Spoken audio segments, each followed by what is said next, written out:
రాష్ట్ర వ్యాప్తంగా ఏబీవీపీ పాఠశాల బంద్కు పిలుపునిచ్చిన నేపథ్యంలో ఈ రాష్ట్రంలో ఇప్పటికే పోలీసుల పహారాలో బంద్ కొనసాగుతూ ఉన్నది. అనేక జిల్లాలలో విజయవంతంగా పూర్తయింది. ఈరోజు రాష్ట్ర ప్రభుత్వము పోలీసులను అడ్డం పెట్టుకొని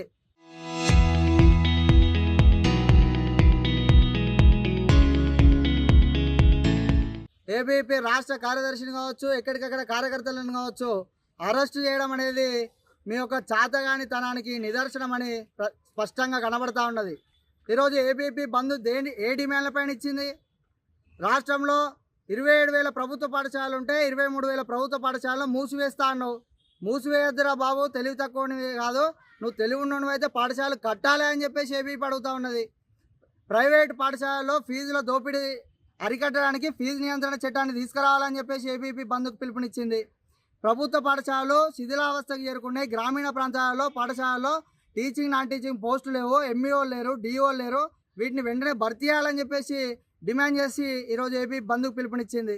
ఎక్కడ కూడా కాంగ్రెస్ ప్రభుత్వానికి వ్యతిరేకంగా కాదు, విద్యార్థులకు రావాల్సినటువంటి హక్కుల గురించి ఈరోజు రాష్ట్ర వ్యాప్తంగా బంద్కు పిలుపునిస్తే రాష్ట్రంలో ఎక్కడికక్కడ అరెస్టులు చేయడం అనేది సరికాదు. పోలీసుల ప్రహార దేనికి? శాంతి భద్రతలను కాపాడాల్సింది పోలీసులు. శాంతి భద్రతలకు విరుద్ధంగా ఉంటే అరెస్ట్ చేయాలి. శాంతియుతంగా బంద్కు పిలుపునిచ్చి బైకాట్ చేస్తూ ఉంటే అరెస్టులు అనేది సరికాదు. విద్యార్థి పరిషత్తు ఇప్పటికీ కూడా మీ అరెస్టులకు భయపడది.